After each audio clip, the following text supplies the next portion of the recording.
गरीब कल्याणकारी योजनाओं को भी आगे बढ़ा रहा है। याद करिए, पहले दुनिया के अंदर भारत का सम्मान लगातार घट रहा था, सीमाएं सुरक्षित थी, आतंकवाद और नक्सलवाद सिर चढ़ करके बोल रहा था, और जब भी कहा जाता था कि आतंकवादी हमले कर रहे हैं, कांग्रेस की सरकार से कहा जाता था, तो कांग्रेसी क्या कहते थे? कहते थे आतंकवादी सीमा पार के हैं। और अब तो बहनों और भाइयों, एक पटाखा भी जोर से फट जाए तो पाकिस्तान पहले सफाई देता, कहता साहब मैंने नहीं किया हमला। उसको पता ही नहीं कर रही है दीपावली हो रही है, पटाखे आतिशबाजी हो रही है, लेकिन जोर से पटाखा फटता है क्योंकि उसे मालूम है नया भारत है, छेड़ता नहीं है, कोई छेड़ेगा तो छोड़ता भी। और इसीलिए मैं आपसे कहने के लिए आया हूं, ये नए भारत में सम्मान भी है, सुरक्षा भी है, विकास भी है, गरीब कल्याण भी है, विरासत और विकास का अद्भुत संगम है। अयोध्या में रामलला का भव्य मंदिर बन गया है।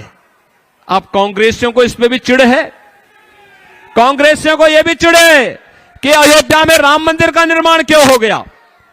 हम कहते हैं, देखो उत्तर प्रदेश में तो इनके अलग अलग बयान आ रहे हैं। कोई कहता है यूपी में कि राम मंदिर बेकार बना, कोई कहता राम मंदिर भारत में नहीं बनना चाहिए था। मैंने कहा देखो, मोदी जी के नेतृत्व में हमें राम मंदिर जहां बनाना था हमने बना दिया है, जन्मभूमि में बनाना तो बना दिया।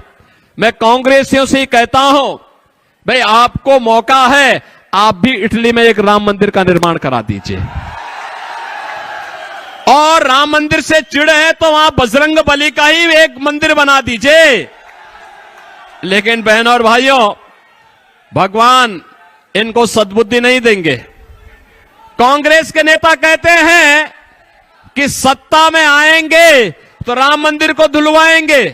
अरे रामलला ने वहां लायक तुम्हें छोड़ा ही नहीं कि तुम सत्ता में आ पाओगे, क्योंकि तुम तो राम के अस्तित्व पर प्रश्न खड़ा करने वाले हो, भारत के अस्तित्व पर प्रश्न खड़ा करने वाले हो, इसलिए तुम्हें मौका नहीं मिलने वाला है। और इसलिए बहनों और भाइयों, मैं तो आपसे अपील करने के लिए आया हूं, राम भक्तों राम द्रोहियों के बीच के इस चुनाव में जो राम भक्त है वही राष्ट्र भक्त भी है, और जो राष्ट्र भक्त है वही विकास भी करेगा, सुरक्षा भी करेगा, आपकी पैरवी भी करेगा। और उज्जवल निकम तो बहनों और भाइयों, आपके विकास की पैरवी वैसे ही करेंगे। 100% गारंटी, मोदी की गारंटी को जमीनी धरातल पर उतारने का काम करेंगे। इसीलिए हम लोग आए हैं आपसे अपील करने के लिए। मैं आपसे अपील करूंगा, 20 मई को इलेक्शन है, 20 मई के इस इलेक्शन में भाजपा के प्रत्याशी श्री उज्जवल निकम जी को भारी बहुमत से विजयी बना के भेजेंगे। पीछे तक आवाज आनी चाहिए, हाथ खड़े होते हुए दिखने चाहिए भैया। आपकी आवाज